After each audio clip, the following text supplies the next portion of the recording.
Hello সবাইকে, তোমরা তো সবাই কালকে আমার মিনি ব্লগটাতে দেখেছো। আমি কালকে দিদা বাড়িতে এসেছি। আজকে সকালবেলায় ঘুম থেকে উঠে খেয়ে নিয়েছিলাম একটা পাকা কলা। তারপরে সকালবেলায় ভাত খাওয়ার পরে খেয়েছিলাম দিদা বাড়িতেই গাছ পাকা আম। আর এই রাস্তাটা যারা আমার ভিডিও দেখো তারা তো সবাই চেনোই। আজকে বিকালবেলায় আমি আর দিদা ঘুরতে গেছিলাম। ঘুরতে গিয়ে কী দেখলাম চলো দেখে নিই। গ্রাম এলাকায় গাইস, কি শান্তি, কি সুন্দর হাওয়া, তাই না? ওই দিকে আরো ফাঁকায় চল, দেশখানে সেই হাওয়া গাইস, সেই হাওয়া। ফ্যান কেন, এসিরও দরকার পড়বে না, এত হাওয়া।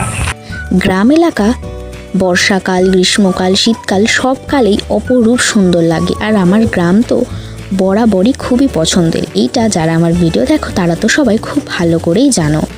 আর এইখানে এই যে এই গাছটা, এটা কি গাছ বলো তো? যদি কেউ জানো তাহলে কিন্তু অবশ্যই বলো। আর এই দেখো, এই দুটো বাচ্চা মাছ ধরছে। গাইস, আমি একটা জিনিস খুঁজে পেয়েছি, হেভি জিনিস, দেখবে তোমরা। আমি যেটা খুঁজে পেয়েছি সেটা হচ্ছে গরিবের জিপসি।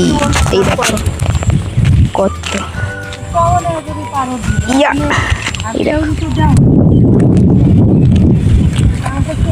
কোন দিকে যে দেবো? এই দেখো গাইস, গরিবের জিপসি। হেভি না? জানতাম। আমাকে কেমন লাগছে? হেভি না? আর জানি আমাকে তো হেভি দেখতে।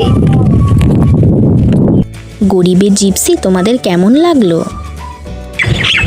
দেখো গাইস, এগুলো কি বলো তো? এই যে এইগুলো হচ্ছে কুদরি। অনেকটা পটলের মতো হয়, কিন্তু একটু ছোট টাইপের হয়, আর এর গাটা মসৃণ হয়। এগুলো ভাজা করে খাওয়া যায়। গ্রাম এলাকায় দেখো চাষের জমিতে কত পড়ে নষ্ট হচ্ছে, আর শহর এলাকার মানুষ খেতে পাচ্ছে না, অনেক দাম দিয়ে কিনছে। গ্রাম আর শহরের মধ্যে এটাই পার্থক্য। দেখলে তো কেমন পার্থক্য। এই জন্যই মানুষ শহরে থাকে না, গ্রামে থাকতে পছন্দ করে। তোমরা কে কোথায় থাকো বলো তো? আমি গ্রামেও থাকি না, শহরেও থাকি না, মাঝে মাঝে একটা জায়গায় থাকি। আর তোমরা কে কোথায় থাকো? আজকে কিন্তু আমি আর দিদা হাঁটতে হাঁটতে অনেকটা রাস্তা গেছিলাম। তারপরে বিকালবেলায় বাড়ি চলে আসার পরে রাত্রেবেলা হঠাৎ করেই আমার প্রচণ্ড পরিমাণে অ্যালার্জি উঠেছে।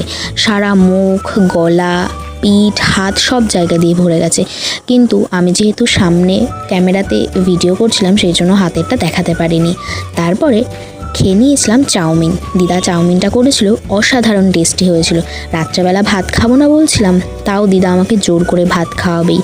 আর আমি এত একবারে খেতে পারি না, দিদা আমাকে এত একবারে দিয়ে দিয়েছে, আমি তো চাবাতেই পারছিলাম না, মানে এতটাই দিয়ে দিয়েছে।